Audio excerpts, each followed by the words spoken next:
Bonjour à toutes et à tous, c'est Bart et je suis ravi de vous accueillir pour ce nouvel épisode du podcast Extraterrien, le podcast qui interviewe des sportifs hors du commun. Le but de ce podcast est de vous partager leurs secrets, leur vie et d'en apprendre beaucoup plus sur eux afin d'en tirer un maximum de conseils. Donc si vous aimez le sport, l'aventure, le développement personnel ou que vous aimez simplement vous inspirer de personnalités remarquables, alors ce podcast est fait pour vous. Juste avant de commencer, j'ai quelques messages à vous faire passer. Si c'est la première fois que vous écoutez le podcast, je vous remercie d'être arrivé jusqu'ici. D'ailleurs, je vous recommande l'épisode avec Mathieu Torder qui a traversé l'Antarctique à seulement 27 ans. D'autre part, si vous ne le savez pas, j'ai beaucoup d'ambition avec ce podcast et je souhaite aller chercher des sportifs de plus en plus incroyables. Et j'aimerais vraiment interviewer vos sportifs préférés. Sachez que l'un des meilleurs moyens de les convaincre de participer, c'est notamment de leur montrer que vous êtes nombreux à adorer le podcast sur les réseaux sociaux et sur les notes iTunes. Donc si ce n'est pas encore fait, allez mettre une note sur Apple Podcast ou iTunes, c'est vraiment ce qui m'aide le plus à inciter des sportifs connus à venir témoigner. Si vous écoutez plutôt sur Spotify, vous pouvez très facilement le partager en story sur Instagram, taguez-moi et je vous repartagerai. J'en profite donc pour vous rappeler le nom du compte Instagram, c'est extraterrien.podcast. Suivez-le et vous y retrouverez les coulisses du podcast. C'est aussi un excellent moyen de me faire vos retours et de me suggérer des invités. Enfin, j'ai aussi créé une newsletter que vous pouvez retrouver très facilement dans Google en tapant Extraterrien Newsletter. C'est le premier lien qui remonte. J'y partage des bons plans santé, matériel, préparation mentale, des livres, des documentaires qui m'ont beaucoup inspiré. Allez, je ne vous embête pas plus et je laisse place à mon invité du jour. Eh bien, salut Perrine. Bonsoir. Re-salut. Et, écoute, je suis hyper heureux d'être là ce soir. Bon, je te l'avais pas dit encore, même si on avait un petit peu préparé cet épisode avec les petits messages et en s'appelant une fois, mais je suis vraiment très très heureux d'être là ce soir parce que déjà en tant que triathlète, ça fait un petit moment que je te connais, que je vois tous tes défis, que j'ai vu, et ça fait un petit moment que je te suis et je me suis toujours dit, tu vois, le jour où je te contacterai, ça serait pour faire un épisode un petit peu différent, tu vois, de peut-être de ce que je fais d'habitude ou ce que toi tu peux faire d'habitude. Euh, et, euh, et, euh, et je te vois un petit peu vraiment comme la reine de l'ultra, tu vois, en France, vraiment celle qui fait tous les défis, tous les plus grandes courses qu'on peut rêver de faire et même les challenges qui me semblent impossibles. Donc, j'avoue que je suis un petit peu ému ce soir. Donc merci infiniment d'avoir accepté l'invitation sur Extraterrien. Voilà. Merci à toi de me recevoir. Je sais pas si je mérite tous ces louanges, mais c'est très gentil. C'est vrai que je fais quand même pas mal de choses. Il y a un peu d'excès sur ces dernières années, j'avoue. Un petit peu d'excès, tu trouves? C'est comme ça que tu le Ouais, qualifierais? c'est comme ça que non, moi je le qualifie pas comme ça. Je le vois comme une évolution, on va dire. Après, oui, il y a un peu de boulimie. C'est vrai que si je regarde extérieurement. J'aime l'idée de faire toutes ces courses qui m'ont fait rêver ou qui me faisaient peut-être pas rêver il y a des années parce que certaines je les connaissais même pas, mais à partir du moment où quelqu'un m'en a parlé avec passion, du coup ça m'a donné envie et puis une autre en amenant une autre et donc c'est là où je parle plus d'évolution en fait. C'est comme regarde dans une carrière professionnelle on évolue, on reste pas toujours sur le même poste ou la même Ouais. chose et finalement c'est un peu la même chose dans ma vie personnelle. C'est plus une évolution, ouais. Mais c'est vrai dans l'excès, dans le sens où oui, je vais à fond, je vais au bout des choses, ça c'est sûr. Mais tu vois, je trouve pas autant que ça soit dans l'excès. Alors, tu as peut-être eu une progression peut-être très rapide et il y a peut-être beaucoup, beaucoup de projets que t'enchaînes et tout. Mais autant je trouve, tu vois, l'évolution, je trouve cohérente, tu vois, et bon, on reparlera peut-être effectivement de boulimie un peu sportive, aussi de rigueur d'entraînement, parce que je sais que enfin, je te considère comme une machine, quoi, tu vois, quand je t'entends et que tu dis que pendant un an tu t'entraînes sur un seul objectif et que tu t'y tiens et que tu arrives à avoir cette rigueur-là, moi j'ai beaucoup, beaucoup d'admiration pour ça, et je pense que c'est quelque chose que les gens voient pas toujours, tu vois, la rigueur et euh, et la ressource mentale de motivation qu'il faut quand tu prépares un projet et que en fait c'est un an d'entraînement et que finalement les gens retiennent que l'exploit sportif à la fin. selon moi, l'exploit, il est les 364 jours avant. Ouais, Euh, absolument. mais, euh, mais écoute, attends, j'ai tout de suite envie de rebondir parce que euh, tu disais que ouais, ces projets, ils te donnent envie quand tu rencontres quelqu'un qui te les raconte. Euh, Qu'est-ce qui te touche? C'est quoi? C'est la nature, c'est les rencontres, c'est leur Ouais, histoire à eux. C'est quoi l'émotion qui te fait chavirer? bah, en général, ce qui fonctionne bien, tu me racontes une course et tu me dis, tu me racontes, tu me décris les lieux et c'était extraordinaire. Alors ça, c'est sûr que ça marche à tous les coups si c'est un paysage magnifique, si bon, si l'effort aussi est incroyable. J'avoue que j'aime l'effort, j'aime me dire que, en fait, j'aime bien l'idée de prendre le départ et me dire est-ce que je vais y arriver ou pas finalement. Ouais. C'est ça, j'aime bien ça aussi, mais c'est vrai que bon, ce qui me porte, c'est vraiment la nature. Ça, c'est vrai que c'est quand même un des moteurs les principaux. Et je pense que c'est le numéro un, d'être dans un endroit magnifique. Après, j'ai pas fait que des courses qui étaient, quand tu regardes l'enduroman, c'est pas beau, quoi. Mais en général, quand même, C'est moche, ouais. ouais, en général, quand même, l'environnement, la nature, la montagne, souvent. Voilà, ça tu me racontes ta course et il y a ça, ouais, ça me fait rêver. Après, il y a les courses Hmm. mythiques parce que je me dis, euh, plus par curiosité, les courses mythiques, tu vois. Bah, si bien que là, je pense que je vais me lancer sur le marathon des sables l'année prochaine. J'avais pas du tout envie jusqu'à Ouais. présent. J'aimais pas le concept. Ok. J'ai jamais fait de course à étapes, mais je m'étais toujours dit un jour je le ferai. Et puis là, je me dis que tant que je suis au Moyen-Orient pour préparer, c'est quand même idéal. Et puis cette année, j'ai suivi la course en fait sur Instagram. J'ai suivi des coureurs. En plus cette année, Ouais. c'est vraiment difficile. Et d'habitude, je Hmm. la suis pas vraiment. Et ça m'a donné envie de suivre les gens, de cet effort. Et je me suis dit ah ouais, c'est quand même quelque chose. Et surtout, je pense que ça doit être sympa aussi de vivre avec un groupe de gens et tu dois vivre dans ces sacrés moments. Après, niveau paysage, c'est vrai que moi, je suis dans le désert très souvent, donc ça va moins me toucher. Mais enfin, ça, il Hmm. y aura pas de nouveauté, mais voilà. Donc, c'est vrai qu'aussi les courses où tu partages des moments avec des gens, comme le Norseman, où moi j'étais avec ma famille, c'est des liens qu'on Ouais. aura toujours. On se souviendra toujours du moment où on a fait ça ensemble, le Norseman, alors que tu te souviens pas d'un triathlon avec ta famille. Tu te souviens à la fin le repas, avant comment tu les enquiquinais. Mais, mais pendant la course, je veux dire, à part au 35e où ils t'ont dit allez, bon voilà. Hmm. Et c'est quand même assez exceptionnel de partager une course ou quand, bien sûr, sur des ultras, ce qu'on vit avec Steven, ce qu'on a vécu sur la Swiss Peaks ou le Tour des Géants, où lui, pendant l'ultra, il est là tous les 50 kilomètres. Euh, Ouais. ouais, j'aime aussi ces courses où on partage, même si je suis quand même quelqu'un qui aime aussi les événements complètement solo. Ouais. J'ai les deux côtés. Mais tu vois, c'est ce que je trouve assez passionnant un peu enfin, de regarder un peu ce que tu fais de loin, c'est que tu, tu trouves toujours dans chaque défi quelque chose d'un peu fascinant ou un nouveau challenge, tu vois. J'ai l'impression. Tu vois, il y a toujours une nouvelle chose qui vient t'émerveiller. Et j'ai l'impression et même quand on te parle, on sent tellement de passion, je trouve. Euh, Bah, c'est et- la façon dont je regarde la vie et les choses. Hein. Je sais qu'il y a des gens qui Mhm. sont venus me voir à Riyad là il y a pas longtemps, qui me disaient mais c'est moche et tout. Mais moi tous les matins j'arrive à m'émerveiller de je sais pas, bon, on courait au même endroit, mais regarde, mais il y a un petit renard là, tu te rends compte, on voit un renard en centre-ville, c'est incroyable, tu vois. Moi, ça me fait ma journée parce que j'ai vu le petit renard le matin à 5 heures, tu vois. Et bon, et c'est vrai que j'étais à côté de l'autoroute, mais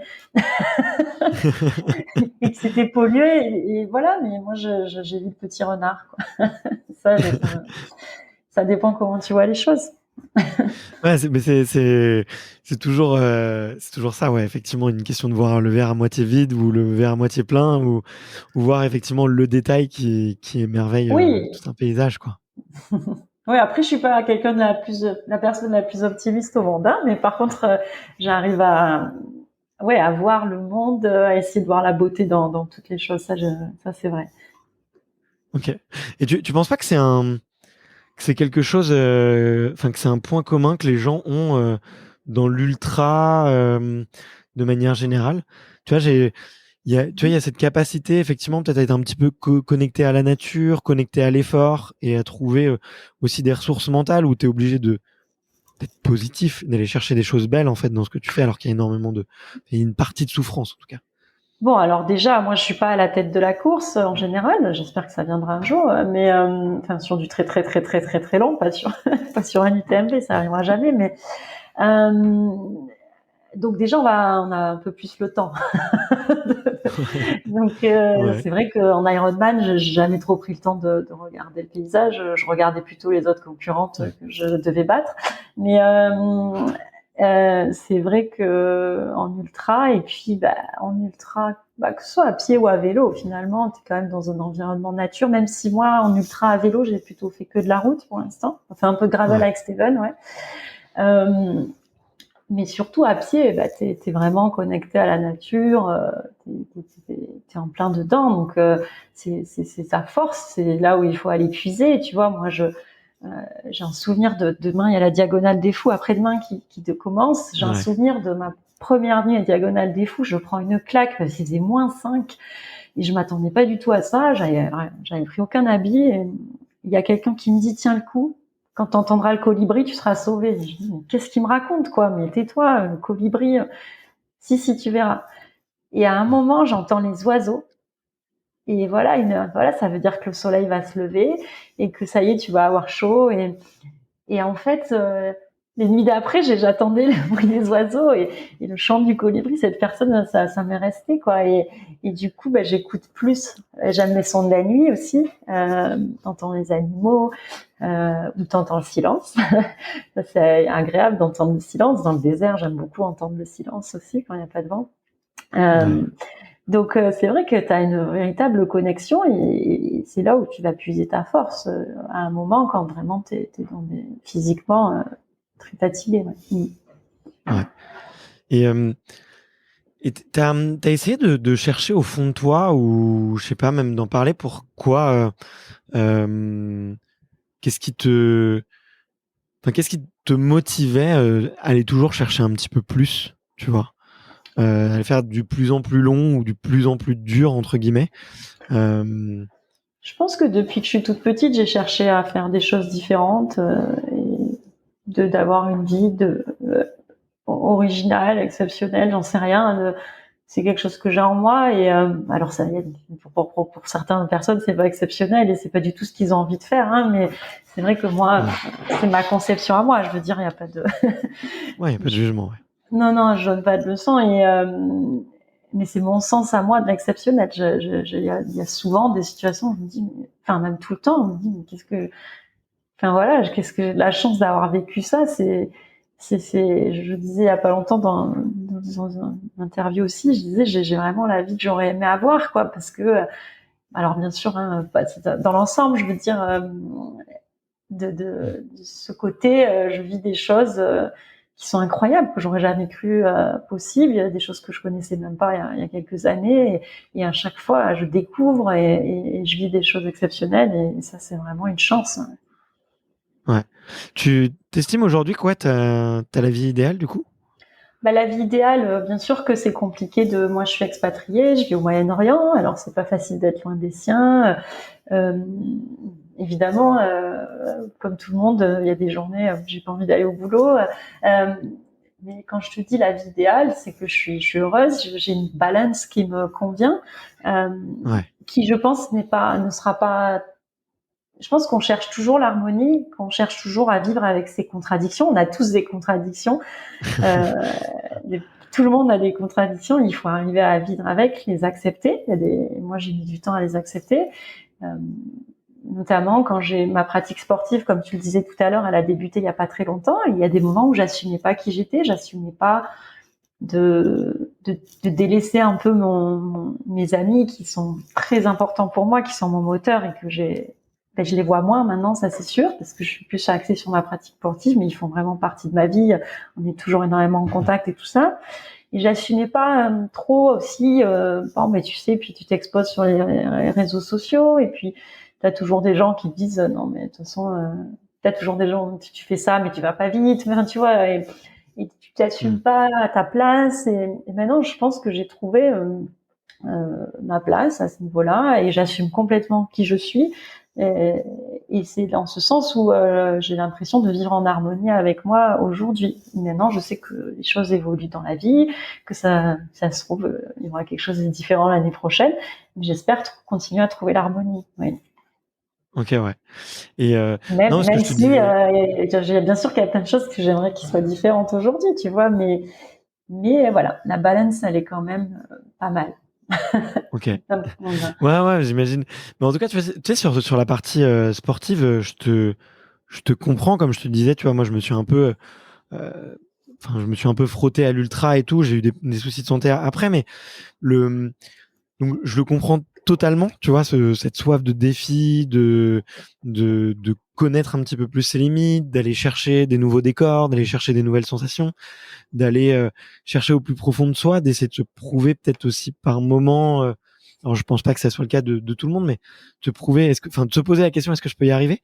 Mais si je te posais la question, c'était ouais aussi à côté sur le côté un peu professionnel, parce que je trouve que tu prends pas mal de risques, tu vois, en allant justement en t'expatriant, et je me demandais si ça aussi, tu vois, c'était un choix justement voulu pour un peu créer la différence, enfin, avoir cette Alors, vie un peu différente et le choix de ma première expatriation, même si j'ai quand même eu des expériences au cours de mes études, j'ai déjà vécu dans plusieurs pays étrangers ou dans des stages où j'ai vraiment habité, mais ma première expatriation, elle a quand même été le moteur de tout de tout, ouais. ouais, de tout le départ des excès de sport en tout genre. Mais aussi, ça a été en fait, je suis partie parce que j'en avais ma claque de Paris. J'avais l'impression que je faisais le tour. J'avais besoin aussi d'un nouveau défi professionnel. Mais c'était un défi professionnel à plein de niveaux, de nouvelles cultures, mettre en place une nouvelle équipe, etc. Mais c'était aussi avoir des horaires de travail et donc du temps pour moi, chose que j'avais jamais eu auparavant. Quand tu es avocat en cabinet d'avocat, Ouais. t'as pas de vie, quoi.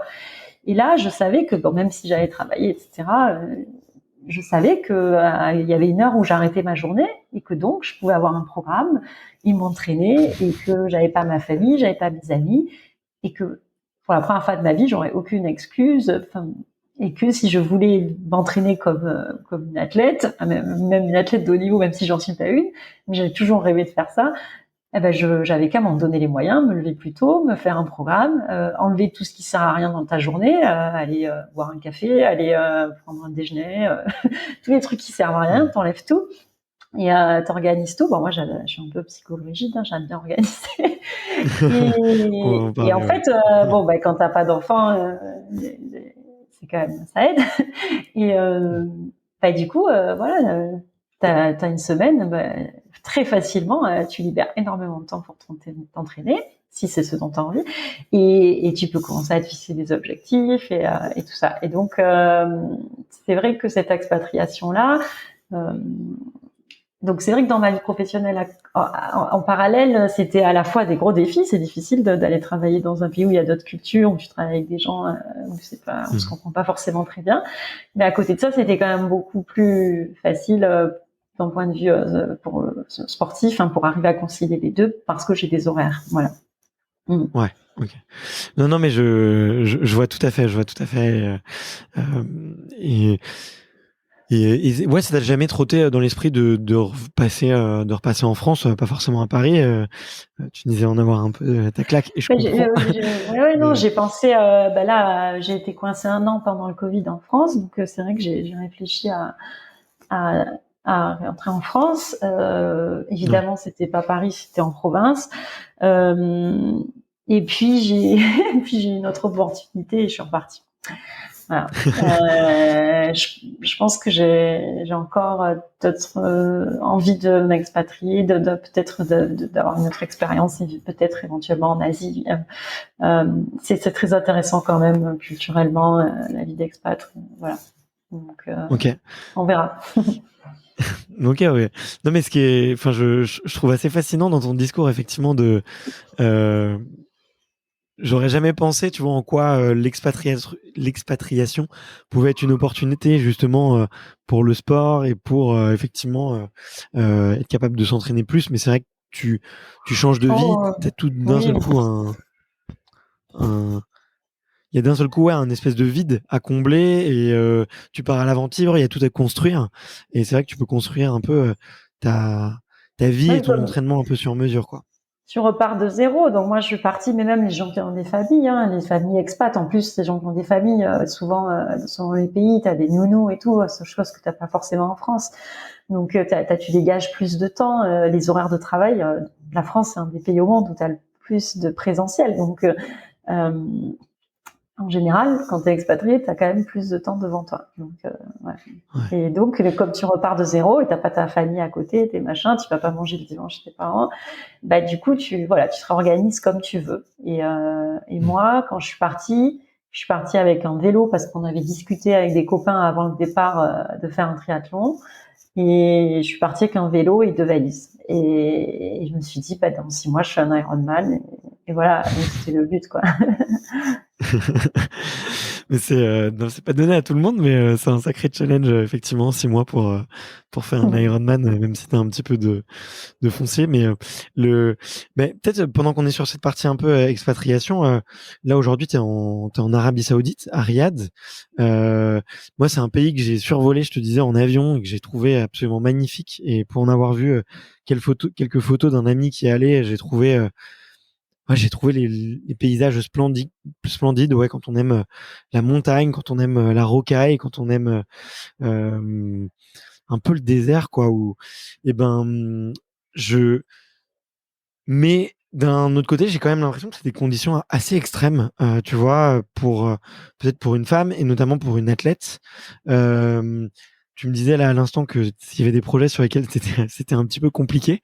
Ouais. Euh, Est-ce que Oui, aujourd'hui, ouais, bah moi je veux bien communiquer vas-y, là-dessus parce vas-y. que c'est, si tu veux, sur mes réseaux sociaux, on voit beaucoup mes jolies photos et qui sont incroyables de Ouais. paysages que personne n'a jamais vus, puisque en fait Hmm. l'Arabie Saoudite jusqu'à 2019 a été fermée aux touristes. Donc personne n'a jamais vu l'Arabie Saoudite. Enfin, il y a des gens qui vont dire oui, je connais quelqu'un ou voilà qui a été expatrié et tout ça, mais avant ils délivraient pas de visa touriste et ils en ont délivré la veille du Covid. Donc, il n'y a pas grand monde qui a mis les pieds en Arabie Saoudite. Moi, je veux aussi dire quelque chose, c'est que je suis arrivée en Arabie Saoudite en janvier 2021. Donc, je ne peux attester que de l'Arabie Saoudite Que, d'aujourd'hui. L'Arabie Saoudite a changé énormément en 2019, notamment les droits pour les femmes. C'est ce qui fait que c'est pas la peine de continuer à m'écrire sur mes réseaux sociaux que c'est ce que je fais, c'est une honte. Non, on peut s'habiller aujourd'hui sans abaya en Arabie ok. Saoudite. On n'a pas besoin d'être voilé d'après la loi. Après, la T'as vie eu en tant des gens qu'athlète. qui t'ont reproché ton, Ah, enfin, j'ai j'ai failli l'impression fermer que c'est mon un compte. gros sujet là. J'ai failli fermer mon compte Instagram quand je suis arrivée en Arabie. Ça a été et surtout, ce qui m'a beaucoup choquée, c'est que du coup, les gens confondaient avec le Qatar où j'ai été pendant 6 ans. Euh, et Ouais. que du coup, les gens commençaient à mélanger tous les pays et toutes les choses. Et je pense qu'il faut. Je comprends. Moi, quand je suis partie à Doha, je connaissais pas la différence entre Doha et Dubaï. Donc, enfin, je j'étais jamais allée dans aucun des deux. Donc, je comprends. Je veux dire, mais après, c'est pas la peine d'affirmer des choses et surtout sur ma page à moi. Euh, Ça, moi, je veux pas qu'il y ait de voilà, je fais pas de la promotion de ces pays. En revanche, moi, voilà, je montre ce que je vois aujourd'hui. Et c'est vrai que moi, comme je te disais, j'ai tendance à montrer ce qu'il y a de joli. Euh, si on m'en veut de pas aller le dimanche prendre des vidéos des workers qui sont exploités, ben non, mais aller sur la page d'Amnesty, quoi. Je veux dire, moi, je fais du sport. Euh, Ouais. Aujourd'hui, l'Arabie, en tant que femme, je fais du sport. J'habite dans un quartier diplomatique. Je fais du sport en short. Euh, Maintenant, et du vélo aussi dans Riyad. Après, c'est sûr que quand vous vous baladez, personne le fait. Normalement, moi, je le fais. Mais je vais te dire, le premier week-end, j'ai quitté Riyad. Parce qu'en fait, à Riyad, il y a des triathlètes, il y a des gens qui s'entraînent, etc. Il y a des endroits où tu fais du vélo, mais t'es au même endroit que n'importe où. Tu sais, partout où tu vas dans le monde, t'as un mec qui fait un Ironman. Hein, donc, il y aura toujours un C'est mec vrai. sur un vélo de chrono, tout seul, et qui a ses chaussures à côté et qui va faire son footing après. Ça, c'est partout dans le monde. Donc, Ça, j'ai c'est clair, ouais. Je j'ai suis visité d'accord. 100 pays, j'ai vu dans 80. Hein, donc, C'est une belle communauté d'ailleurs. Franchement, pour trouver des gens exactement. avec qui s'entraîner, c'est une des meilleures communautés. Ouais. je suis d'accord. Exactement. Donc le premier week-end où j'ai quitté, où je me dis tiens, je vais sortir de Riyad, je suis partie et je savais pas trop comment m'habiller, tu vois, donc parce que quand même, euh, par exemple, je mets une abaya, genre je mets une veste ou une robe ouverte, tu vois, quand je vais au bureau, mais c'est pas obligatoire. Et quand je vais dans les supermarchés, ça c'est quand même mieux, c'est conseillé. Et donc je pars visiter l'est du pays. Et là, je me dis, j'avais pas de voiture encore, parce qu'il fallait repasser le permis. Et je me dis, je vais prendre le train, parce que truc de fou, il y a le train en Arabie, il y a pas le train ni aux Émirats ni au Qatar. Donc je prends le Ouais. train. Donc, déjà, j'arrive à la gare, tout le monde me regarde avec mon vélo. J'arrive dans la ville et là, j'avais tout le monde qui me prend en photo, les contrôleurs, les machins, les trucs. Je suis bon, intéressant. Ok. Et là, c'est vendredi matin, donc le vendredi matin au Moyen-Orient, c'est comme le dimanche. Il y a personne dehors, personne dans les rues, parce qu'il était genre 7h du mat. Et Ouais. je me mets à rouler, tu vois, je m'étais fait un petit itinéraire. Et là, je commence à avoir les voitures qui me suivent. Bon. Qui viennent, et là je commence à stresser, quoi. Je me dis, je pense que je fais quelque chose Wow. enfin, tu sais pas, quoi. Tu sais pas parce qu'en fait personne le fait, quoi. Donc tu sais pas si ce que tu fais c'est bien, c'est pas bien. J'ai été dans plein de pays toute seule, mais les pays qui étaient un peu chauds, j'étais assistée. Par exemple, quand je suis allée à Madagascar, j'avais une voiture avec Ouais. moi. En Éthiopie, j'avais un mec qui me mettait dans les hôtels, dans les villes, parce que sinon je me faisais. Dès que j'arrivais à l'entrée des villes, on me piquait les affaires sur mon vélo, mais on me jetait quand même des pierres aussi dessus. Euh, Au Pakistan, j'étais assistée, mais ça, j'y retournerai pas assister parce qu'il n'y a pas besoin. Mais euh, je sais pas, quoi. Et en fait, au bout d'un moment, je me dis bon, j'arrête une voiture et je fais mais qu'est-ce que vous faites? Tu vois, le mec, je l'arrête. Donc là, il est très gêné. Et pourtant, j'avais une chemise longue, tu vois, j'avais pas osé encore rouler. Et il me montre son téléphone, et en fait, il était sur Snapchat.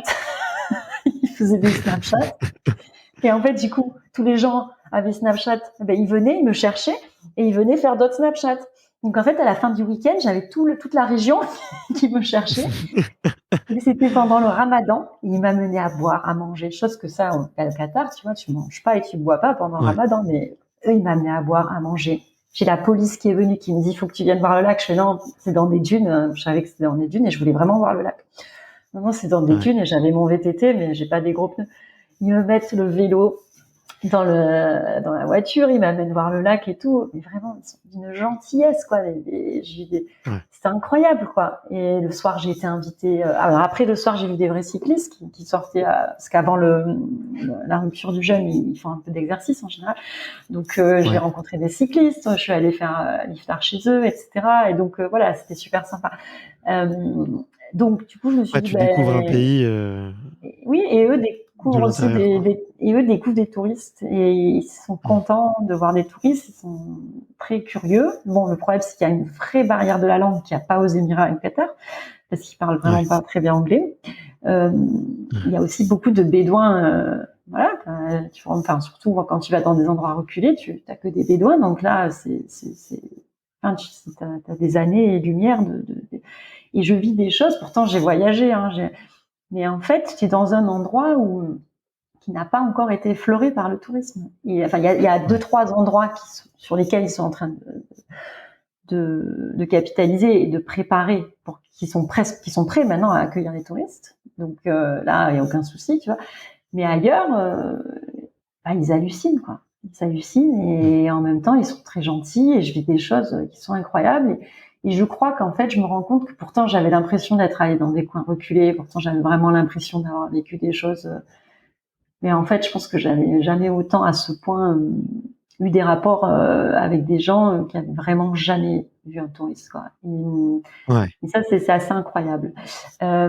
Après, donc, pour en revenir à la logistique des projets, là, je voudrais monter. Donc là, ce que je fais quand je te parle de tout ça, c'est des week-ends où j'ai dit tiens, je veux aller là. Euh, Mm. et je prends ma voiture et après je roule autour parce que malheureusement tu peux pas trop aller d'un endroit à l'autre en vélo, de route parce que les routes sont très dangereuses. Il y a les voitures, elles te Ok. cartonnent. Et c'est vraiment très dangereux. Donc, je cherche des Ok. itinéraires en général où je peux rouler, etc. Et puis sinon, je m'enfonce dans le désert, mais ça, c'est avec d'autres gens. Tu vas jamais rouler seul dans le fond du désert. Donc ça, c'est vraiment Ok. super parce qu'on a accès à des endroits incroyables. Euh, Mais aujourd'hui, je voudrais préparer un projet qui est la route de l'encens. C'est une route qui traversait le Yémen et qui amenait l'encens jusqu'à en Jordanie, enfin même jusqu'en Égypte et jusqu'à Pétra. Donc là, l'idée, c'est de, comme évidemment, on ne peut pas aller au Yémen parce qu'il y a la guerre, c'est de commencer à la frontière, si c'est possible, parce qu'il y a quand même pas mal de conflits sur cette zone où je suis allée moi, notamment aussi, et d'aller à vélo avec Steven sans doute jusqu'au nord du pays. Et alors c'est galère parce que déjà t'as pas de carte avec les routes déjà, t'en as mais c'est jamais très clair. Donc t'as personne qui peut te donner des informations. Alors j'ai fait plein de voyages, donc j'ai essayé moi de préparer des traces. T'as pas les traces parce que normalement partout t'as les traces de ce travail et tout. Donc voilà. Et puis tu sais pas, il y a des endroits, tu sais pas ce que tu vas trouver. En fait, t'as des endroits la route elle est coupée. Et c'est un pays qui est beaucoup plus pauvre. Faut oublier tout ce que t'as en tête de Dubaï, des Émirats. Faut oublier tout ça. Ça n'a rien à voir. Il y a des montagnes dans le sud. Je suis allée rouler. T'as des murs à 20%, quoi. Ça, si on fait un projet de 2000 bornes, on ne peut pas se prendre des murs à 20% pendant 10 bornes, oui, mais on peut pas se faire 200 bornes comme ça, quoi. Donc voilà, c'est une logistique compliqué, il y a des moments où je baisse les bras, et puis là, tu vois, cet après-midi, donc j'ai un peu parlé de mon projet ici, et mais je connais pas encore grand monde et tout, et j'en ai parlé parce que, si tu veux, sur Instagram, j'ai dit que je cherchais un driver pour qui surveille un peu derrière les voitures. Après, c'est très safe, moi, surtout si je suis avec Steven et tout, donc, je voudrais un driver pour les parties de nuit, surtout, où là, c'est impossible. C'est un des seuls pays où, d'habitude, on est toujours sans assistance avec Steven. Mais là, non, moi, je veux une assistance. J'ai pas envie de finir avec une voiture. Pourtant, on prend des risques. Et donc j'ai posté ça sur Instagram. Mais bon, voilà. Et j'ai reçu un petit message de la fédération cet après-midi qui me demande gentiment de remplir 10 formulaires, de me dire où je vais, ce que je fais. Et si tu veux, moi, je suis française. La fédération d'Arabie Saoudite, du coup. De cyclisme, ouais. Moi, ils ont très mal amené les choses. C'est-à-dire qu'ils m'ont pas expliqué pourquoi ils voulaient savoir ça. Parce qu'en fait, en même temps, je souhaite développer un projet avec les femmes saoudiennes en 300 km. Et donc, je pensais qu'ils parlaient de ça. Donc, je regarde les papiers et tout ça. Et puis, mais c'est ça, j'en avais parlé à une personne. Moi, j'ai jamais eu en contact, quoi. Ils m'avaient jamais répondu. Et là, ils m'écrivent, je sais pas comment ils ont mes coordonnées, et en fait, ils m'envoient des papiers, et en fait, je me rends compte que les papiers, c'est sur mon projet personnel, et que c'est plus des papiers de où allez-vous, qu'est-ce que vous faites.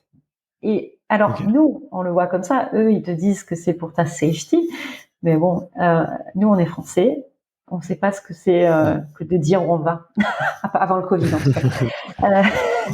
C'est vrai. Et moi, je suis quelqu'un qui a un gros problème avec la liberté, et je sais pas comment prendre les choses. Je t'avouerai que ça arrivé il y a 1 heure, donc est-ce que je suis prête à dire où je vais? Est-ce que je vais m'en affranchir en prenant des risques? La seule fois dans ma vie où j'ai dit où j'allais, à part bien sûr dans les réserves ou les zones où il faut des autorisations, parce que ça, je peux dire que moi je suis la reine pour choper des autorisations dans les endroits où c'est pas possible et qu'il faut des autorisations. J'ai vu, ouais. Voilà, ça j'arrive, je vais jusqu'à la mort, je saoule les gens jusqu'à la mort et j'arrive. Tu vois. Mais là, se balader avec un vélo dans un pays, bon, ça, sur principe, ça me gêne. Ça nous est arrivé une fois avec Steven. C'était au Tibet, et je peux te dire que ça nous a fait mal au ventre de se dire, parce que là, on avait une voiture derrière nous aussi, mais pas parce que c'était dangereux, parce qu'on n'avait pas le choix. On pouvait pas rouler la nuit parce que c'est des Chinois qui occupent un territoire et qui surveillent tout. Et donc, tu payes un mec qui fait un rapport toute la journée de où ils sont, ce qu'ils font. Et qui te surveille. Alors, le voyage était extraordinaire. Donc, oui, ça valait le coup, mais ça nous a fait mal au bide, franchement. Et ça va à l'encontre de tout ce que, voilà. Je suis pas une rebelle, je veux dire, mais donc voilà, je sais pas où j'en suis. Il faut que je pose un peu les choses. Je me dis aussi que j'ai envie. Un de mes buts ici, c'est d'influencer les femmes et de me dire, allez, vous êtes capables de tout, etc. Et que si au premier email et au premier truc, j'abandonne, heureusement que les femmes qui se sont battues pour le droit de vote, elles ont pas fait comme moi, parce que sinon, on en serait encore loin. Donc, si tu veux, j'essaie de voir. Et après, je discute avec mes amis saoudiens, ils me disent, mais ne voient pas du tout ça comme ça. Nous, on veut juste savoir où tu es. C'est pas une autorisation. Enfin, si. Donc en fait, c'est aussi des visions culturelles, etc. Est-ce que moi, ce projet me tient plus à cœur et que ce qui va en être retiré derrière va être positif. Voilà. Donc il faut que je réfléchisse à tout ça. Tout ça pour dire que mes photos sur Instagram, ça a l'air chouette. Ah, j'aime quand on me dit j'aimerais trop venir en Arabie Saoudite. Il faut savoir aussi qu'il y a dans les 3/4 des endroits, il n'y a pas d'hôtel. Je dors dans ma voiture, je me lave pas tous les week-ends et je me fais 500 bornes sur de la route hyper dangereuse pour accéder à des lieux. Voilà, c'est pas simple, mais c'est aussi le prix à payer pour vivre des choses uniques. Il y a que toi qui as vécu et créer des opportunités aussi. Ouais, mais ça sent vraiment que l'aventure, enfin que tu aimes l'aventure en fait. T'es une vraie aventurière et dans l'âme et même tu vois dans le quotidien, je dirais. Et peut-être après pour rebondir, tu vois sur ce que tu disais justement, enfin sur ce souci que tu peux avoir avec la fédération et ce formulaire. Euh, bah bon, c'est vachement à chaud et puis je déteste les donneurs de leçons, mais moi si je me mets toujours à leur place et je me dis si j'étais eux et que je voyais une Perrine arriver dans mon dans mon pays en train de faire du vélo partout tous les week-ends, que les gens suivent, la prennent en vidéo et la postent, tu te dis mais c'est quoi ça quoi. Et du coup forcément quand t'es une autorité qui a connu des décennies et des décennies de dictature, la guerre, bah, tu reproduis le schéma et le schéma c'est d'essayer de mettre du contrôle et du coup Oui, mais je sais que dans le même lot, il si y en a, c'est une volonté de protéger, parce qu'en plus, mais bon, il y en a, c'est plus pour surveiller. Voilà, comme tu dis, c'est qu'est-ce qu'elle fait là? Moi, tous les week-ends, j'ai des Saoudiens qui me disent, mais t'es toute seule là, mais t'es loin de chez toi, t'es seule. C'est des jeunes et à côté de ça, il y a plusieurs générations. Voilà, il y a la nouvelle génération qui essaie de s'ouvrir. Ça va prendre du temps parce qu'en fait, ce qui s'est passé, c'est que il y a 3 ans, du jour au lendemain, ils ont donné toutes les libertés, enfin les libertés. Oui, du jour au lendemain, légalement, tu peux faire, si t'es une femme, tu peux faire ce que tu veux. Sauf que ouais tu peux passer les lois du jour au lendemain, mais tu peux pas changer ce qui s'est passé avant, quoi. Donc effectivement, ouais bien aujourd'hui, sûr il y a plus de police religieuse, on t'ira pas en prison. Mais comment tu veux dire à des gens, si tu veux, c'est sûr que déjà ils voient des femmes conduire depuis 2 ans, ils en avaient jamais vu, quoi. Donc Mm. là, ils te voient une nana passer à côté en vélo. C'est bon. C'est allé très très vite le changement, c'est allé très très vite, mais tu peux faire ça très très vite. Derrière, il faut que ça. Moi, j'ai vécu ça au Qatar. Au Qatar, il y a 6 ans, quand je suis arrivée, il y avait encore la ouais police religieuse. Euh, et je me rappelle, mais la différence, c'est qu'au Qatar, la police religieuse, elle ne touchait vraiment pas les expatriés. Euh, Ici, si t'es expatrié, on va te laisser bien sûr faire. Si t'es étranger, on va te laisser bien sûr plus de liberté, mais quand même, il faut pas que tu sois quand même scandaleux. Au Qatar, bon, moi, il y avait encore la police religieuse. Je faisais du vélo en débardeur, si tu veux. Mm. C'est une chose que je ferais pas ici, tu vois. Par exemple, je prévois en débardeur. ouais J'ai vu la police religieuse au Qatar un mois après, elle était quasiment plus, donc j'ai très peu connu. Euh, et puis on était très peu de femmes à rouler. Et puis aujourd'hui, je suis partie de Doha l'année dernière. C'est comme être n'importe où, quoi. Et en 5 ans, ça a mis 5 ans, quoi, tu vois. Et je pense que ouais ça ira peut-être plus vite en Arabie, mais ok. je sais pas. On verra. Mais je suis curieux aussi de savoir un petit peu. J'ai l'impression que tu arrives. Bon, tu as l'expérience maintenant, mais hyper rapidement, en arrivant, enfin, quand tu es arrivé en Arabie, à très vite te trouver les groupes ou les personnes ou trouver de l'information. Comme tu l'as dit, il y a une barrière de la langue qui est énorme. Comment tu Ouais. procèdes? C'est quoi? Tu passes par les expats? Tu vas chercher, je sais pas, sur les Euh, fédérations, Comme tu dis, où est-ce que tu vas trouver l'information? comme tu dis, c'est de l'expérience. C'est parce que à chaque fois qu'on a monté un projet, il faut toujours trouver comme un journaliste, trouver des fixeurs sur place. Hein. Tu montes pas un projet, Ouais, même les projets solo sans assistance, il te faut un fixeur sur place pour soit amener tes affaires à l'autre bout, soit savoir où tu vas partir, soit moi quand je suis toute seule, que juste il y ait quelqu'un qui sache que, par exemple, si tu veux, j'ai quelqu'un à l'arrivée avec qui je discute et on voit la route et puis qui connaît un tel et quand les gens me voient dans la montagne quelque part, ah ben tiens, elle c'est la fille qui connaît machin. Tu vois, c'est mieux quand même si tu fais un projet solo.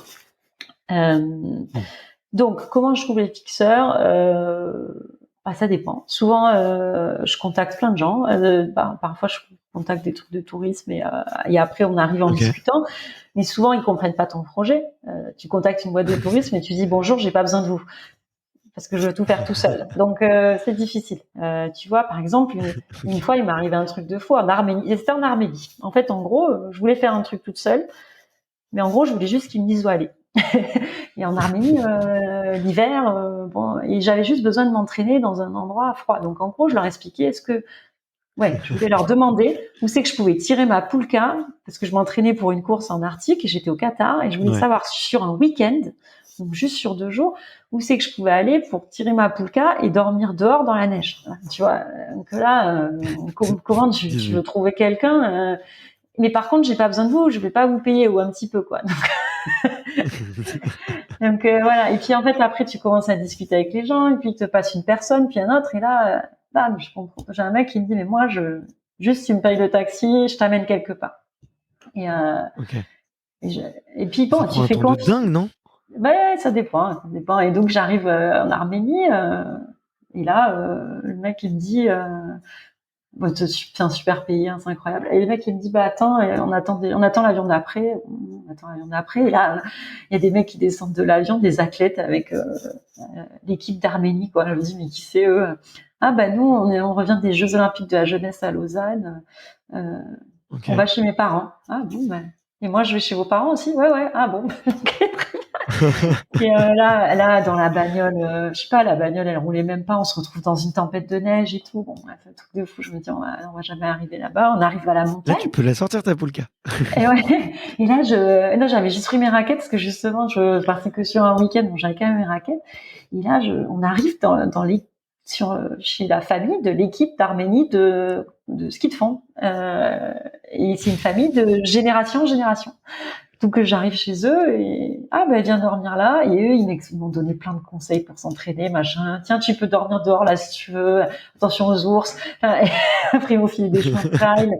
Ils m'ont pas demandé d'argent, rien. Ils m'ont invité à dîner. Enfin c'est incroyable. Et voilà. Donc ça c'est des trucs que tu crées. Par exemple pour l'Éthiopie, là j'avais contacté. Il y a un Anglais qui est un ancien champion de marathon qui a une agence pour aller s'entraîner, faire de la course à pied en Éthiopie et de tourisme. Donc là, lui, je l'avais contacté, pareil. Bonjour, j'ai pas besoin de vous. Je veux juste savoir où c'est que vous pensez que une nana peut rouler seule. Donc lui, il m'a dit, franchement, nulle part, mais je vais te filer la route et je vais juste dire tu vas juste me payer quelqu'un et il va venir dans les villages et il va te mettre, si tu veux rouler toute seule, tu roules tout seul, mais par contre, il sera là à telle heure. À l'entrée, soit là à telle heure, et il te mettra dans l'hôtel parce que c'est trop dangereux sinon. Et en effet, il avait raison, même il aurait pu être là tout le long.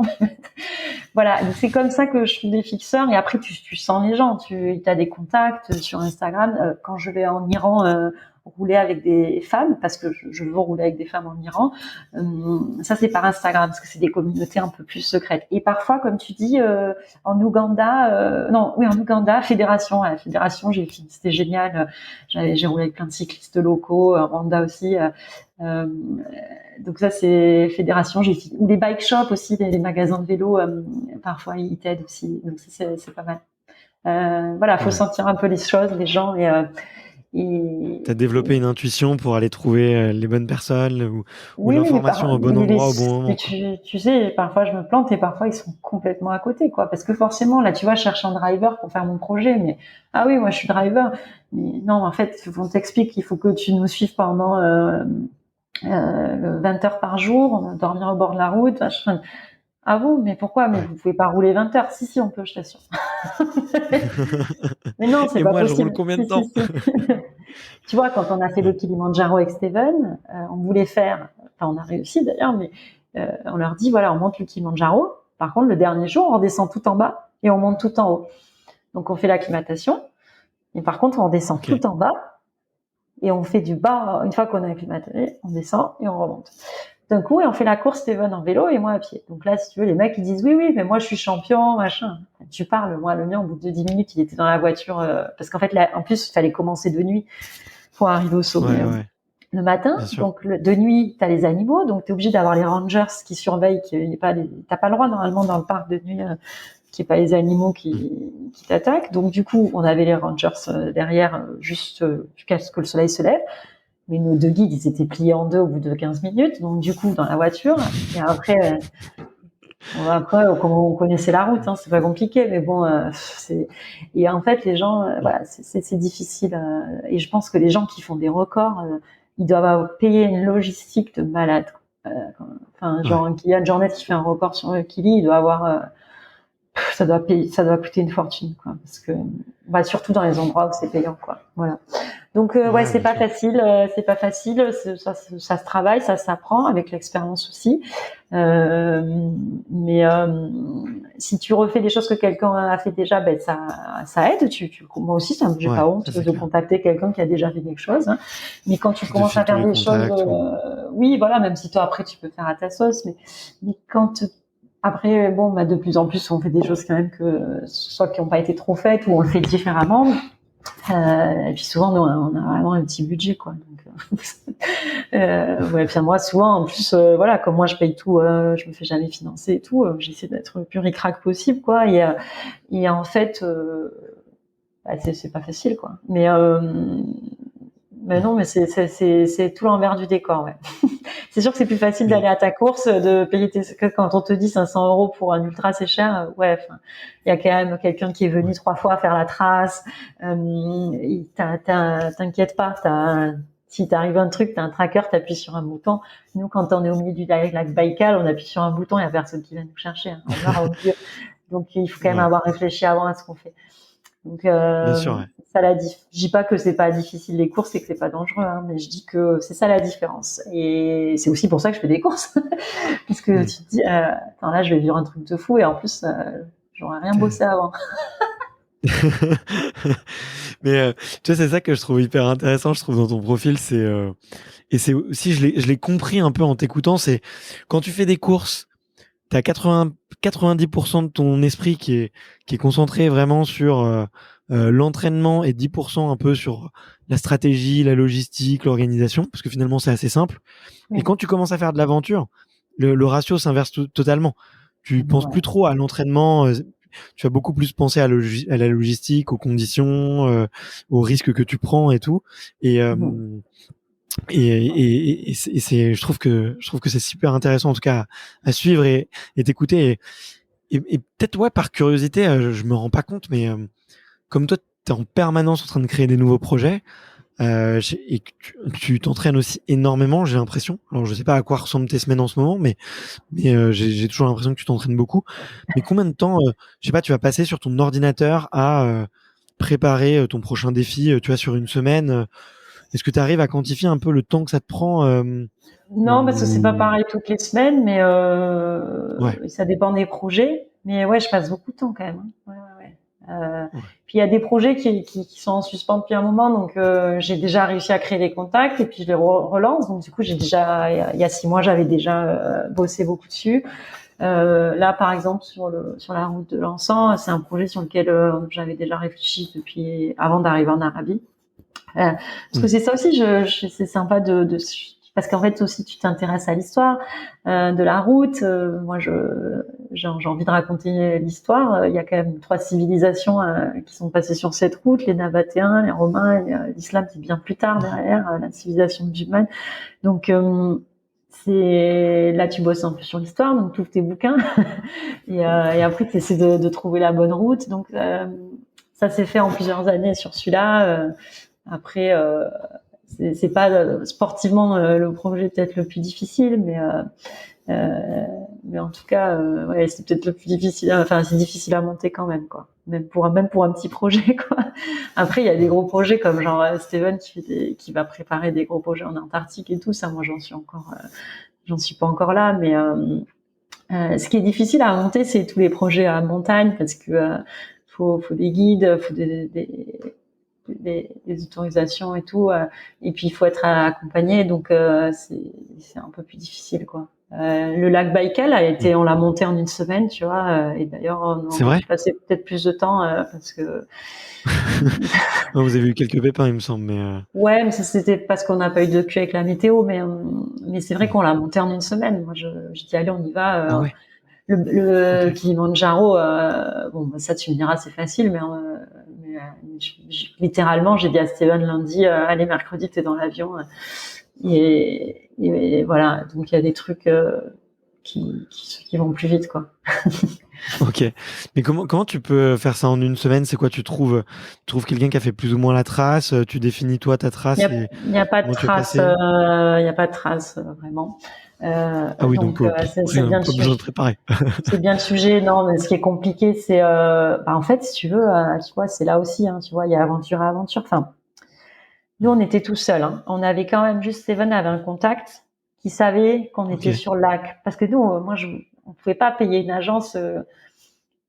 C'était trop cher, et puis surtout on voulait le faire solo parce qu'en fait le lac Baïkal c'est quand même la préparation des grandes expéditions. Beaucoup de gens y vont, font la traversée solo pour savoir s'ils sont capables de préparer l'Antarctique. C'est un peu le ouais, premier step, hein, le lac Baïkal.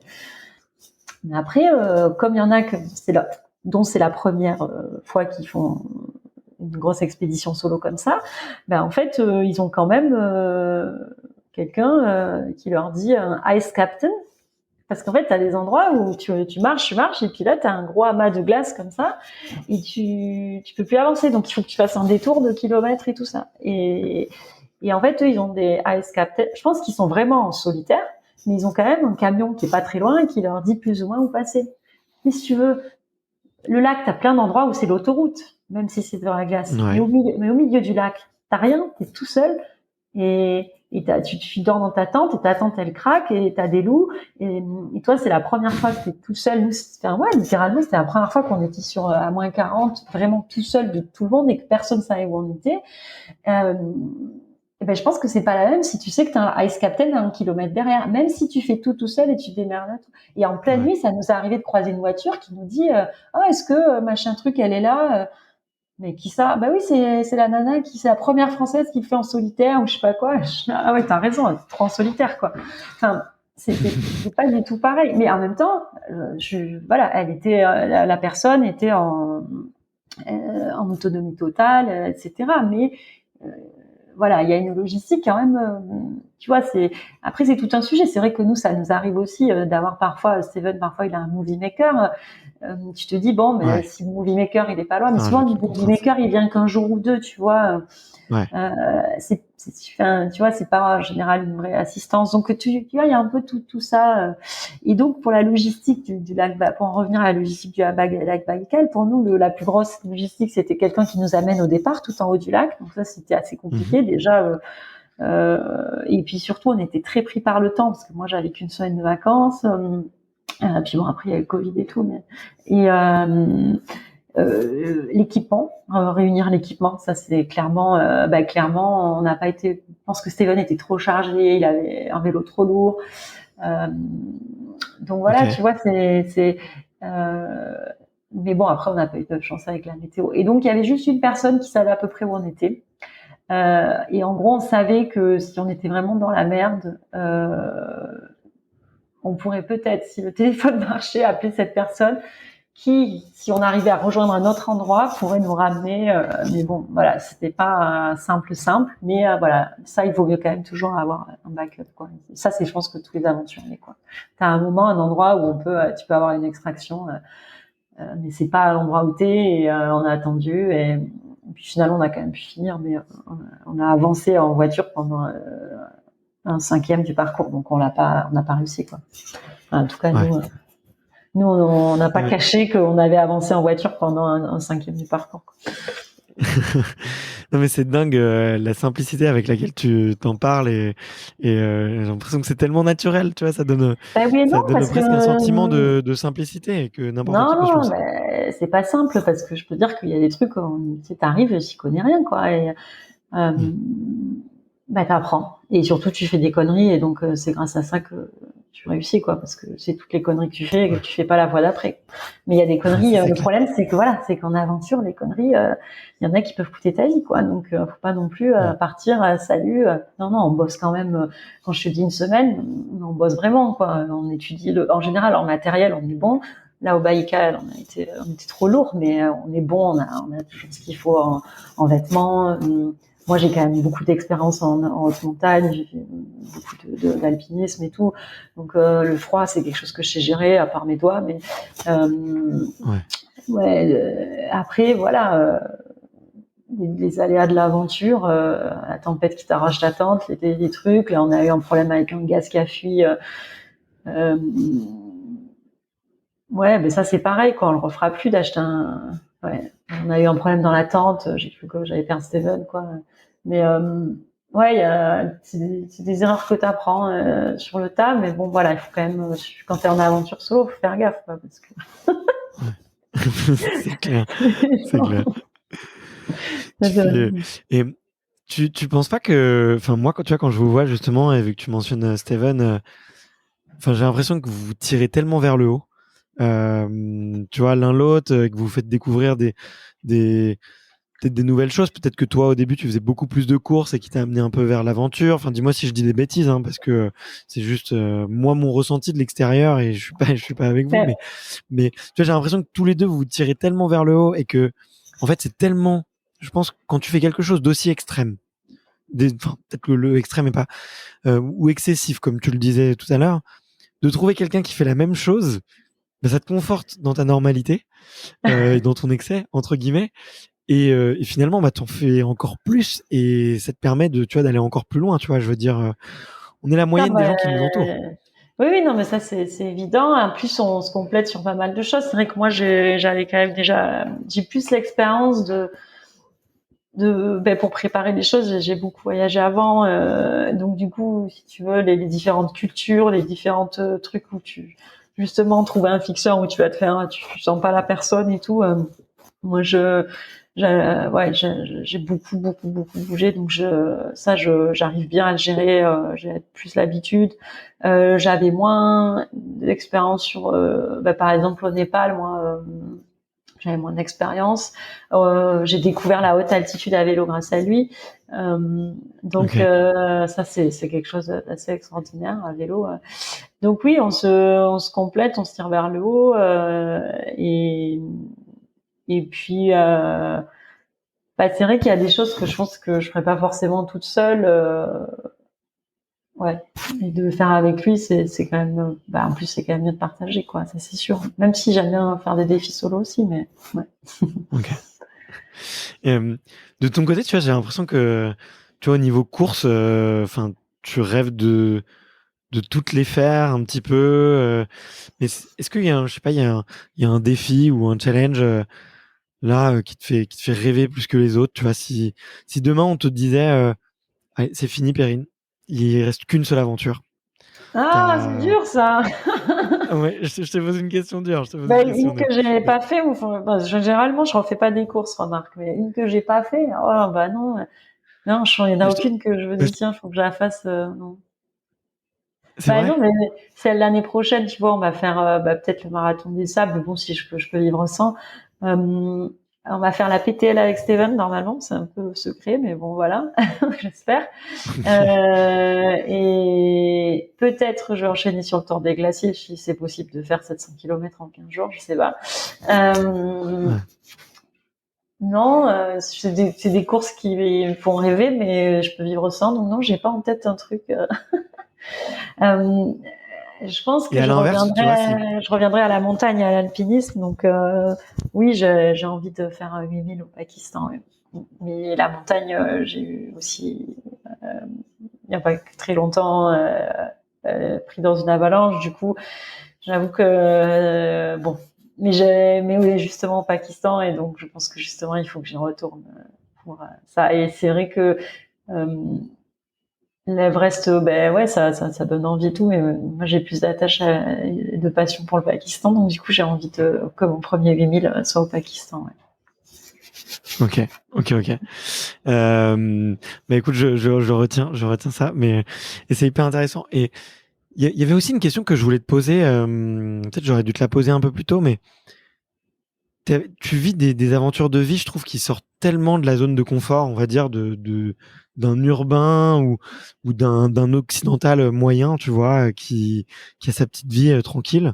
Euh, Est-ce que, tu vois, travailler sur tes peurs, c'est quelque chose que tu fais? Tu vois, typiquement, tu vois, tu racontes l'histoire de Snapchat tout à l'heure. Il y a plein de gens qui auraient flippé, quoi, tu vois, et qui auraient tout de suite arrêté ou qui se seraient cachés. Toi, tu continues. On- Il y a la peur des défis, mais il y a aussi la peur tu vois, de l'aventure, de la rencontre. Là, tu te rends compte, tu es aussi face à une peur, face à tes libertés. Est-ce que c'est un truc que tu bosses, quoi, ou que tu... Alors moi, je suis très peureuse, hein. J'ai peur de tout. J'en parlais il y a pas longtemps, justement. J'ai peur de tout. Et généralement, quand j'ai peur, j'y vais. Ok. Sauf il y a un moment où, par exemple, tu vois, la semaine dernière, j'ai eu, tu vas rigoler, quoi. C'était la première fois que je roulais dans les dunes, dans le désert en voiture, et je suis pas une excellente enfin, je suis une bonne conductrice de route, mais j'avais jamais fait de off-road, dunes et tout ça. Et il y avait un groupe et tout, et j'avais surtout l'impression de pas y arriver, quoi, tu vois, d'être pas bonne et tout, mais bon, ils m'expliquaient rien aussi, tu vois, et j'étais vraiment dehors de ma zone de confort. Il y avait plein de gens qui arrivaient bien et moi pas très bien. Et à un moment, je suis restée, ma voiture, j'ai cru qu'elle allait faire un tonneau, alors que, à mon avis, il y avait largement, elle allait pas du tout le faire. Et là, j'ai pété un plomb, mais je me suis pas contrôlée. Et j'avais une copine à moi à côté, et je me suis pas contrôlée. Et là, je dis, j'ai pas envie d'être là. Et ça, c'est quand en général j'ai peur, mais que surtout je m'en veux de pas y arriver. Et en général, quand j'ai peur, je veux arriver à surmonter ma peur. Et en fait, quand je me dis je suis en train de pas y arriver, et ben là je me contrôle plus. Et donc j'étais là, mais je veux pas être là. Pourquoi je suis là? Et en plus j'ai peur.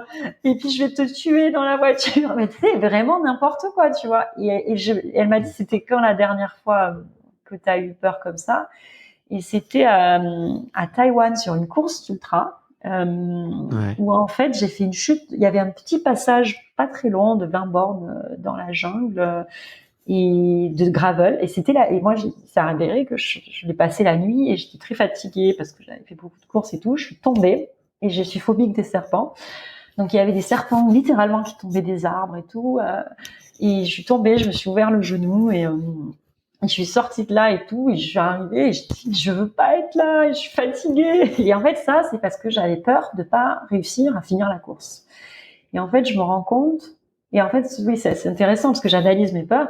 Et je me dis que le moment où je me contrôle plus, c'est quand je suis dans l'échec. Et finalement j'ai plus peur de l'échec que de la chose que je suis en train de faire. Donc, je Ok. pense que et pourtant j'ai eu plein d'échecs dans ma vie qui m'ont fait avancer. Mais ça c'est assez intéressant. Et tu vois, elle m'a dit un truc la dernière fois. Elle me dit, tu sais, tu devrais pour te contrôler, imaginer que tu as un enfant à côté de toi et que tu dois pas lui transmettre ta peur. Et je pense que ça, je vais me servir de ce conseil pour les prochaines choses que je fais où je suis un peu stressée. Bah écoute, hyper bon conseil, effectivement. Tu vois, en plus, pour moi qui suis papa, forcément, ça me parle Oui, de voilà. pas Maintenant, transmettre ses peurs à un enfant. Et je trouve ça hyper intéressant que tu aies intellectualisé le fait que tu as plus peur de l'échec que de la peur en elle-même. Tu vois ce que je veux dire? Enfin, je sais pas comment tu l'as exactement les mots que tu as utilisés, mais je trouve que c'est un concept hyper intéressant. Tu vois, et pour retourner la peur, de se dire, ok, bah si j'y arrive pas, qu'est-ce qui se passe? Tu as mentionné des échecs qui t'ont appris beaucoup. Je sais pas, il y en a un ou deux qui te viennent en tête ou que t'aimes bien te rappeler, Bah, mon plus gros justement échec pour. dans ma vie, c'est j'ai raté le bac. Et je suis avocat et docteur en droit. Ouais. Voilà. Pour Mais rester ouais, sur du très scolaire. C'est un échec que j'ai porté très longtemps. Et c'est, je pense, pour ça que ok. j'ai été jusqu'au doctorat. Pour montrer Ouais. que j'avais raté le bac, mais alors que ça sert absolument à rien d'avoir un doctorat. En tout cas, pas pour moi.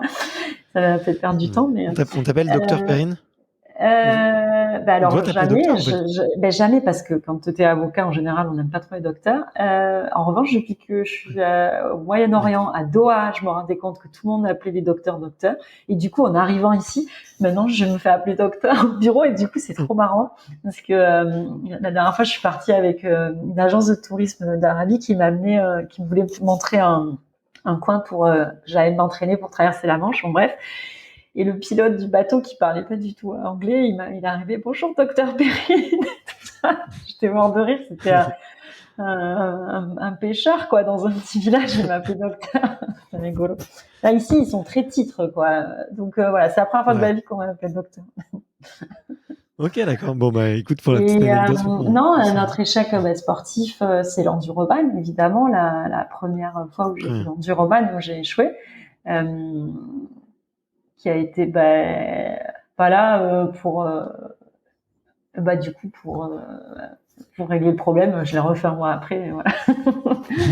Donc, Ouais, bah, je vais pas te faire raconter l'histoire une fois de plus. Tu vois, moi, je la connais bien, et puis j'invite les auditeurs qui ne la connaissent pas à aller écouter. Je pense que tu l'as raconté sur d'autres podcasts aussi, et l'histoire est super belle. Et c'est vrai que tu vois, je trouve que c'est une vraie histoire. Tu vois, un vrai exemple de motivation et de détermination. Parce que mine de rien, enfin, tu cites cet échec-là, mais tu vois, j'ai l'impression que c'était pas aussi, non, c'est pas nécessairement de ta faute, quoi. T'as juste, il y a eu un changement de météo, c'est les courants qui se retournent un mais, peu contre toi, et finalement, mais tous les échecs sont finalement, pas c'est, forcément de ta faute, hein, je veux dire. Et, ouais, il y avait plein de raisons. Et il y avait des raisons où il y a des choses que j'aurais pu changer aussi. Et voilà, c'est l'histoire d'un échec. Pourquoi? Parce que j'avais vraiment tellement investi dans ce truc, tellement. Et c'est peut-être aussi pour ça que j'ai échoué, tu vois. Je pense que c'est très rare parce que tu vois, tu dis je m'entraîne beaucoup et tout, parce que tu as en tête sans doute l'année d'entraînement de l'enduroman, ouais, qui a été où j'ai vraiment tout donné, tout sacrifié. Je dis pas que je m'entraîne pas aujourd'hui, mais c'est sûr que c'est de manière beaucoup plus raisonnée que ce que j'ai fait pour l'enduroman, où j'ai donné tout, quoi, tout. Et mm, tout pour réussir. Et peut-être que tu vois, quand tu arrives avec trop de pression comme ça, et la deuxième fois, j'avais vraiment mais tellement pas de pression. Enfin, si quand même, parce que j'avais remis des sous. Mais bon, ouais, personne n'était au courant que je le refaisais. J'avais pas trop embêté, parce que c'est ce qui me gênait aussi, c'est que voilà, j'avais mobilisé des t'appelles gens les pour médias, m'aider. Et non, ça j'avais pas fait. J'avais mobilisé des gens, ouais, mais des amis et tout.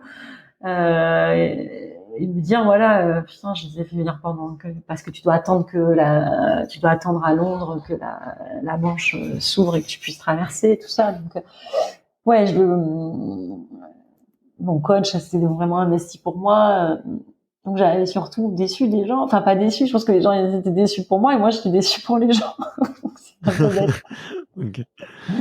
Ah, bah, Donc des fois, tu voilà. sais, c'est les sources de motivation, c'est aussi les autres, quoi, tu vois, ça en fait partie, ouais.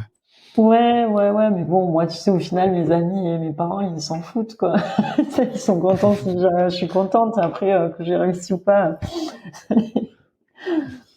Ouais. Et il y a des défis qui te font peur, tu vois, Bah, ou des défis où tu doutes bah, encore de ta capacité à pouvoir les réaliser?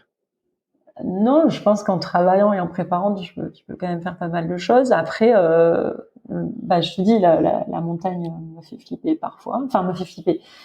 Ouais. J'y vais, mais je sais qu'elle fait ce qu'elle veut. Et que en ayant eu des expériences, voilà, je sais qu'on peut mourir et tu réfléchis, est-ce que je mets ma vie en jeu ou pas. Et après, ce qui me fait aussi et qui m'attire, mais que je suis pas encore du tout commencé, c'est la mer. Donc, je pense que peut-être un jour on me verra sur un bateau, mais j'ai zéro expérience, hein, donc ouais. Ouais. Ok. Mais ouais. Euh, mais je voulais te poser vraiment rapidement peut-être les questions. Peut-être que là, je vois que ça fait déjà 1 heure. Ouais. Euh, mais tu vis un, tu vis un quotidien de beaucoup, tu vois, d'athlètes d'ultra, c'est-à-dire que t'as une vie dans laquelle, enfin, tu travailles beaucoup. En plus, j'ai l'impression que t'as une carrière assez brillante, tu vois. On, enfin, ça se sent. T'as un parcours universitaire studieux. On propose pas. Généralement, on propose pas aux gens mauvais d'aller s'expatrier très loin. On propose aux gens qui sont très bons et très brillants et qui ont des bons résultats aussi. Et je me suis demandé, tu vois, une des questions que je me posais, c'est comment est-ce que tu arrives à faire un peu la scission cérébrale entre ces deux vies, alors c'est la même Perrine, tu vois, mais il y a d'un côté il y a Maître Perrine, de l'autre côté il y a Maître Phage, pardon, excuse-moi, et de l'autre côté il y a Perrine l'aventurière qui effectivement Ouais, c'est deux vies, se quoi. lance des défis. C'est deux vies, et c'est ça qui est bien aussi, quoi. Parce que si je faisais que le sport C'est ou que aussi le boulot, exaltant d'un côté que de l'autre. non. Mhm. C'est pas que j'aime pas ma carrière ou quoi que ce soit, mais c'est pas pareil, quoi. C'est plus d'enjeux, Ouais, quoi. Enfin, c'est du stress quand même, hein. Moi, le boulot, puis en expat, c'est du stress puisque c'est toujours compliqué de se comprendre. T'es toujours sur des postes où bah tu peux sauter du jour au lendemain. Tu fais la ouais, et ici, tu fais ici ou dans plein de pays, hein, tu fais une connerie sur laquelle tu t'es pas backupé, bah tu sautes, tu rentres, tu prends tes affaires et tu rentres chez toi, quoi, dans l'heure, quoi. ouais. Bon, ça c'est pas un problème parce que moi je suis avocat, la responsabilité de mes actes, je l'ai depuis début de ma vie Mm. professionnelle. Et je pense que j'ai toujours été comme ça, même quand j'étais serveuse, j'ai toujours eu la responsabilité de mes actes et tout. Euh, je pense que les deux m'aident. Par exemple, ma vie sportive m'aide dans ma vie personnelle à me dire que voilà, ça va relativiser les choses aussi. Tout finit par s'arranger. Même si jamais il se passe quelque chose dans ta vie pro, de toute façon, euh, les choses finissent toujours tu iras sur un autre poste qui va mieux. Bon, après, moi, je suis assez fidèle aux entreprises pour lesquelles je travaille en général. Donc, non, Mm. c'est deux vies différentes. C'est assez. Alors, c'était pas très opaque chez Bi dans le sens où, quand j'étais au Qatar, où ils étaient assez impliqués dans ma vie sportive et ça les intéressait beaucoup. Dans mon nouveau boulot, je suis une autre personne, quoi. Ils sont même pas au courant que je fais du sport. Euh, donc Ok. ça c'est bizarre, quoi. Mais enfin si mon boss, mon big boss, oui, mais les autres pas trop, ça les intéresse pas trop. Donc ça c'est bizarre de pas du tout parler de ce que j'ai fait le week-end ou enfin si maintenant il y a quand même quelques personnes et ça bien où je leur raconte ce que j'ai fait le week-end, mais pas tous. Alors Ouais. qu'avant l'ancien boulot tout le monde était au courant. Et et c'est marrant parce qu'ils sont pas du tout. C'est moi qui leur fais découvrir l'Arabie Saoudite, quoi. Ah bon, mais c'est où cet endroit? Ah bon? Et je leur montre les photos, ils font, mais c'est pas en Arabie. Je pense qu'ils sont pas très grands voyageurs dans leur propre pays, hein. Donc voilà. Et ouais, c'est deux milieux, deux choses que je coupe quand même. Et non, ma carrière c'est important parce Mm. que j'y passe 8 heures par jour et que j'ai pas envie que ce soit ennuyeux. Après, est-ce que c'est Bien exaltant? sûr. Oui, c'est exaltant, mais c'est des bons coups de stress quand même, quoi. Ouais, ouais, bien sûr. Mm. Bien sûr. Mais non, mais t'as toujours ce côté-là un peu où, effectivement, une partie de ta vie, c'est tellement fort, c'est tellement intense, ça te prend tellement aux tripes, que t'as un côté un peu redescente, tu vois, redescente d'adrénaline un peu quand t'es au boulot et que c'est assez, en tout cas pour moi, c'est très très dur de retrouver de la concentration, tu vois, ou de Ah, retrouver vraiment un engagement et de pas y penser, tu vois. Si là, par exemple, t'es en train de préparer un projet, j'arriverai le matin au boulot. euh, J'y penserai aussi, tu vois, et j'arriverai pas à être aussi concentré que je devrais sur mon ben job, moi quoi. ça va parce que ça va depuis que je suis juriste. Quand j'étais avocat, je me rappelle clairement quand j'étais en train de péter un plomb, de me dire je veux plus être avocat, je supporte plus. Et en fait, je venais juste de changer de cabinet. Et le mec était un fou Ouais. furieux. J'étais encore en période d'essai et je rentre d'aller voir les Rémentins en Papouasie. Ok. J'atterris à 7 heures du mat. Je vais direct au bureau. Et là, le mec, il jette des trucs sur ma collègue et moi, il m'attrape le bras, tu vois, il me touche le bras et tu vois, j'étais encore en Papouasie, quoi, dans ma tête. Et là, j'ai regardé. Je dis, non, mais Richard, là, je vais partir parce que là, c'est plus possible. Et j'ai posé ma dème, je me suis barrée, quoi. Et donc, clairement, j'avais encore la tête là-bas et, et tu vois, voilà, c'est là où je me dis, oh, je veux plus cette vie-là. Et c'est là où j'ai bougé après en entreprise pour trouver quelque chose de plus équilibré. Je dis pas que tous les cabinets d'avocats sont comme ça, hein. C'est pas du tout. J'ai été des années hyper heureuses, etc.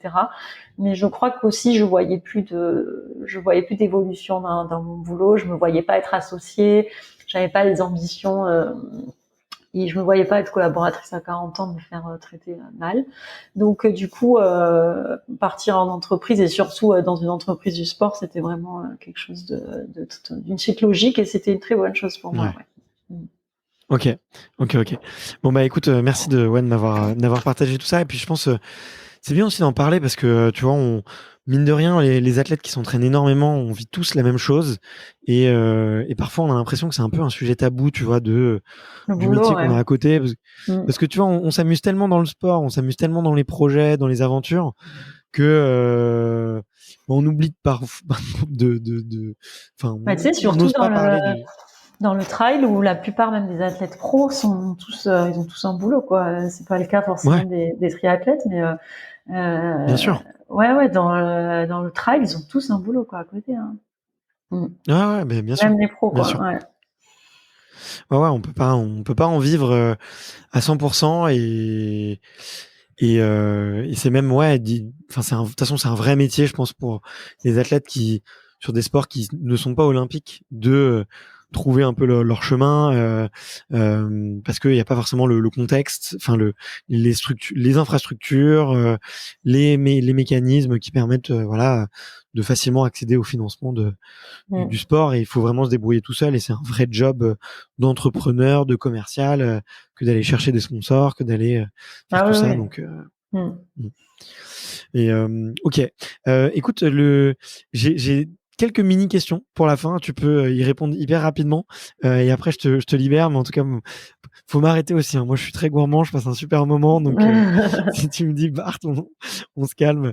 Mais ouais, la question que je me posais, c'est est-ce que tu as des gris-gris, des porte-bonheur, des choses que tu as souvent avec toi et qui te rappellent des bons souvenirs pour retrouver un peu de non. force. J'en avais quand je faisais du cheval. J'avais toujours des petits gris-gris.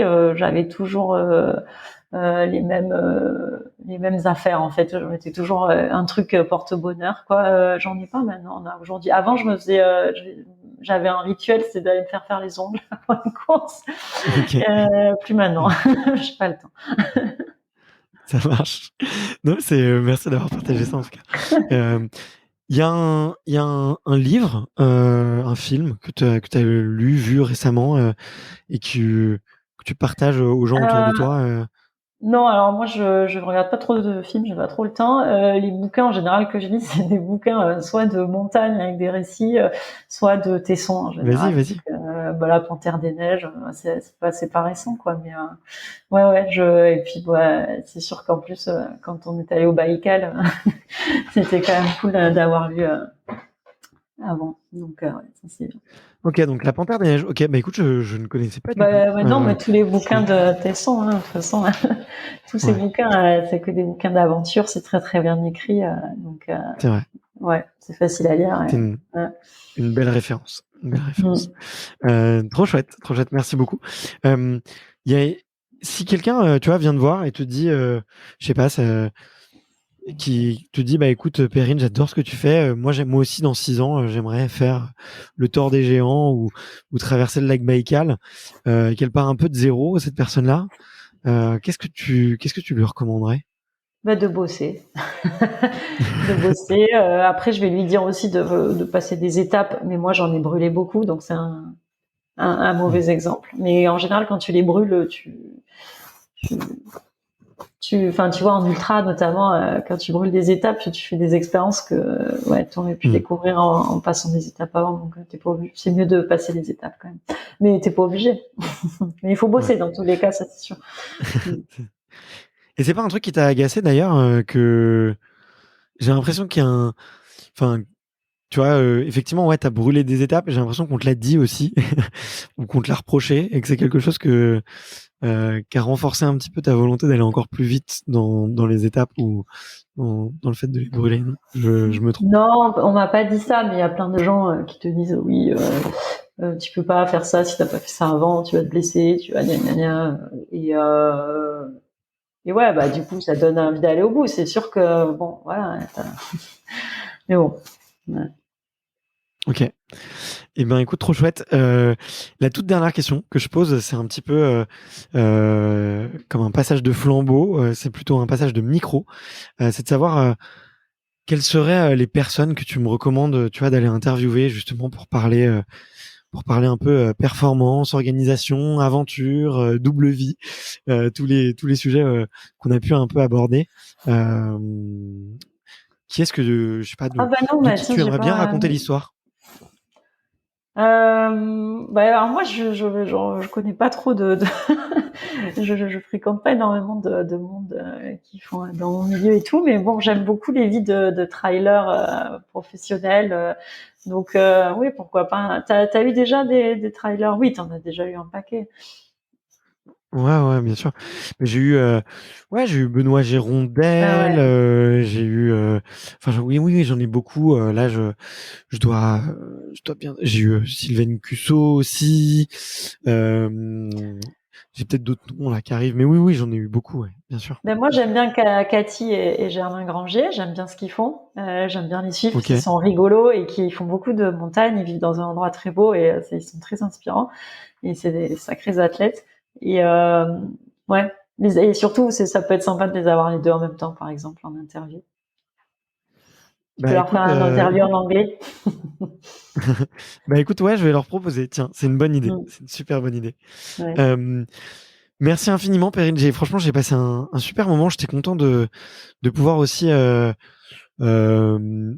t'amener peut-être sur des sujets sur lesquels on entend un petit peu moins que d'habitude, sur le pro, l'organisation, la logistique, même si bien sûr ça fait partie intégrante de ta vie. Et donc je me suis régalé. Et voilà, j'ai passé un super moment. Donc merci infiniment pour ce moment-là, quoi. Ouais, merci de m'avoir reçu, hein, et puis c'est gentil. À bientôt, Perrine. À bientôt.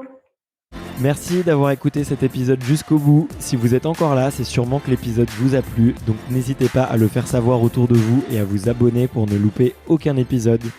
J'ai mis tous les liens dans la description, donc n'hésitez pas à y jeter un coup d'œil. Et sinon, moi je vous dis à la semaine prochaine pour une prochaine interview. Ciao!